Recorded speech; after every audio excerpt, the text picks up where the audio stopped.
이제 위즈덤 오브 더 오라클의 마지막 정리 41번부터 52번까지 또 달려볼까요? 그럼 가장 먼저 41번 카드입니다.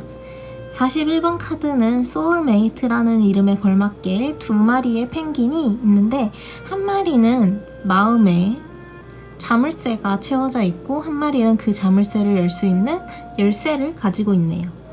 이 카드는 소울메이트, 즉 영혼이 통하는 그런 관계에 대해서 강조를 해주고 있는데요.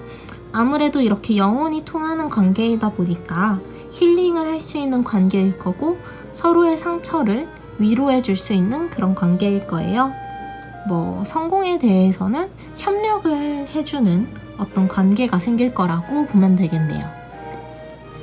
42번 카드는 찹우드입니다. 찹우드라는 이름 자체는 땔감을 떼는, 여기 그림 속에서는 청소를 하는 그런 빗자루의 모습이 보이네요. 이 카드에서는 땔감을 패고 청소를 하는 그런 일상적인 일로 돌아오라는 그런 메시지를 주고 있는데요. 뭔가 목표를 향해서 열심히 달려가는 것도 좋지만 지금은 일상으로 돌아와서 천천히 걸음하라고 말을 해줍니다. 그래서 큰 점프보다는 작은 발걸음이 오히려 더 좋은 시기라고 하네요. 다음 카드인 43번 딥노잉하고 44번 띵커는 반대되는 의미예요. 이 딥노잉은 달이 그려져 있죠? 달은 본능에 대해서 말을 하죠. 그래서 이 카드는 본능에 따라서 직감대로 느낌대로 가라 라고 말을 하고 있고요. 이 카드는 이성적으로 전략을 짜서 행동하라고, 생각을 하라고 말하는 카드입니다. 그럼 먼저 43번부터 볼게요. 앞에서 말했다시피 직감대로, 느낌대로, 즉 본능대로 행동하라는 카드입니다. 이 카드를 뽑았을 때에는 오히려 알고 있는 게 제한을 주게 돼서 그것보다는 그냥 느낌대로 가라고, 나아가라고 말을 하는 거고요.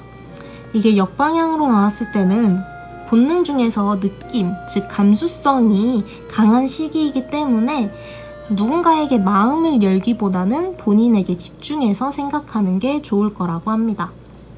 그러면 이 카드랑 반대되는 44번 띵커, 이 카드는 그림에서도 생각하고 있는 모습이 보이죠? 이성적으로, 전략적으로 계획을 짜서 행동하는 게 중요한 시기입니다. 그래서 깊은 생각이 뒷받침되는 행동에 대해서 강조를 해주고 있다고 보면 되고요. 이 카드가 역방향으로 나왔을 경우에는 이 생각하는 게 힘든 시기일 수 있는데 그렇게 힘든 시기라면 오히려 잘못된 결정을 내릴 수 있으니까 잠깐 쉬었다 가는 것도 좋다고 말을 건네줍니다. 45번 카드는 타임 투 고예요. 무언가 끝없는 길을 달리다가 이제는 문을 발견한 그런 느낌의 그림이 그려져 있죠. 이 카드는 끝에 대해서 이야기를 합니다. 그 엔드의 끝이요. 여기서 할 일들, 배울 것들은 모두 다 끝마친 상태이기 때문에 저 문을 열고 새로운 곳으로 나아가면 됩니다. 되게 심플하죠? 46번 카드는 부활에 대해서 이야기를 하고 있는데요. 부활을 했다는 것 자체가 전에 삶이 한 번 있었다는 거고 한 번 더 새로운 삶을 받았다는 것을 말하잖아요. 그래서 이 카드에서는 두 번째 기회에 대해서 말을 한다고 보면 돼요. 첫 번째 기회, 첫 번째 삶이 그리 좋지 않았더라도 이번에는 그 기회가 더 강하게, 더 좋게 발전되어서 왔으니까 그 기회를 잡으면 된다고 말을 해주고 있어요. 47번 카드는 무언가 열심히 사막을 달리고 있는 표범의 모습이 보여요. Go to distance인데요. 이 카드에서는 되게 인생과 달리기를 비유해서 생각을 하면 돼요. 사실 인생은 그렇게 짧지 않기 때문에 단거리 경기가 아니에요. 지금 막 달려가도 앞에 뭔가 길이 더 있을 수도 있고 장애물도 있을 수 있고 인생은 길게 장기적으로 봐야 하기 때문에 인내심을 가지는 것이 중요합니다. 그래서 길게 생각하는 것을 강조하는 카드라고 보시면 돼요. 48번 카드는 포즈를 취하고 있죠. 즉 준비가 되었다는 뜻이에요. 준비가 되었으니까 자신감을 가지고 나아가는 것이 중요한 시기입니다. 하지만 이 카드가 역방향으로 나왔을 때에는 이러한 준비가 안 되었다고 생각이 될 수도 있어요. 준비가 안 됐다면 주변 사람들이 뭐라고 할지라도 그냥 뭐 준비를 다시 하면 될 일이니까 너무 낙담하지 말라고 위로를 해줍니다. 49번 카드는 옵저버, 관찰자에 대해서 말을 합니다. 관찰자가 되라는 건데요. 이 여우처럼 관찰자가 되라는 건데요. 관찰자가 되기 위해서는 지금의 나의 상황에서 누군가의 상황에서 벗어나서 거리를 두고 객관적으로 보아야겠죠? 끝이 다가옵니다. 50번 No place like home인데요. 집과 같은 장소는 없다. 집처럼 편한 장소는 없어. 약간 이런 식으로 이야기를 해주고 있는데요. 여기에서 포인트는 홈이에요. 그림에서도 집이 나와 있죠? 사실 집처럼 편한 곳에서는 우리 모두가 진실된 모습으로 있습니다. 집에서는 정장을 입고 각 잡고 있지는 않잖아요. 수면 바지나 잠옷, 편한 옷을 입고 편한 자세로 늘어져 있어요. 여기서는 이제 집과 함께 자신의 진실된 모습을 보이라고 이제 말을 하는데, 제가 보기에 이 진실된 모습은 자신의 있는 그대로, 자신이 편한 그 모습 그대로 나타나라는 것으로 보여요.